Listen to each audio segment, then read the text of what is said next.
Today we're going to go behind the scenes with this book, The Wives Left Behind. The idea for this book first came about when I was decorating my house, which I know probably sounds a little bit odd, but my house is one of the oldest houses in our town, and I have a framed newspaper clipping, I'll put it up here, which says house around at the time Shakespeare was alive, or words to that effect. So it is packed full of history, this house. And as I was decorating, I was discovering all these different quirks, which I'd always known about, but never quite known why they were there. I happen to have an archaeological survey and historical analysis of my house because it's listed and was done up by the Cornwall Heritage Trust long before we bought it. But this is a fascinating document, and it gives the history of all these strange little things in our house, like the cupboard in my son's room, which was once a door through to the next door house.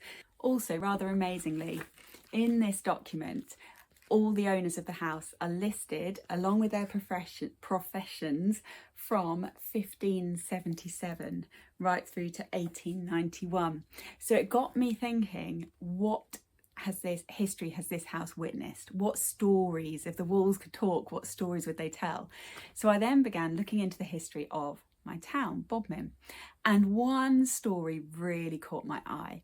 It was of the Lightfoot brothers, who were convicted of the murder of Neville Norway, and they were hung at Bodmin jail, just literally 2 minutes walk from my house.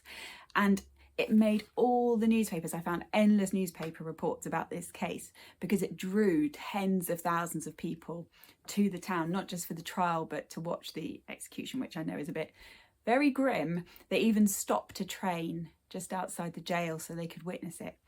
But like with lots of history, this story was told from the men's point of view. And it got me thinking, what would the women involved in the story have lived through? So I started looking into it in greater depth with the lives of the wives in mind, not just the life of one of the culprits, but the life of the wife of the victim. So this book is told from the perspective of Maria Lightfoot, William Lightfoot's wife. William was one of the brothers convicted at the trial, and the wife of Neville Norway, who was the very unfortunate victim. All he happened to do wrong was be in the wrong place at the wrong time. He was on his way back from market when he was attacked. So the book follows it from when this awful incident happened right through the trial to what happened afterwards. The first source of research I used for this book was a brilliant book called From the Vision to the Noose by an author called Jill Batters, who happens to live in the town I live in. And I contacted her through social media, and she very kindly agreed to have a phone conversation with me. And through reading her book and talking to her, it just gave me such a good understanding of what happened in this story. Then my usual go-to, the British Newspaper Archive, was a fantastic resource. Loads, I mean, the trial was reported word for word. I couldn't have had a better source material to use. I also then visited Bodmin Jail, which now is an incredible museum. If you haven't been, it's well worth going. Museum doesn't even describe it. I think it's called an experience, and yeah, it's quite mind-blowing, well worth going. And if you're loaded, you could also stay in their 5-star hotel, which I probably will never be able to do.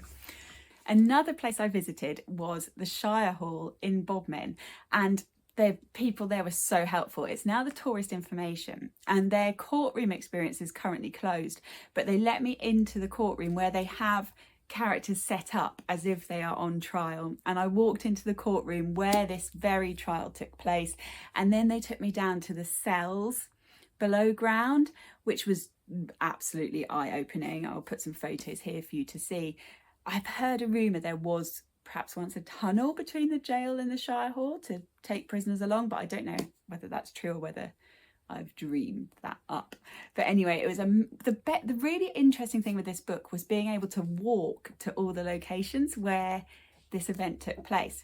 And there is a part in the book where Maria Lightfoot and her friend need to lodge somewhere in Bodmin the night before the trial, and they come to stay in this house because loads of homes in Bodmin opened their doors for people who had come to the trial and to the execution.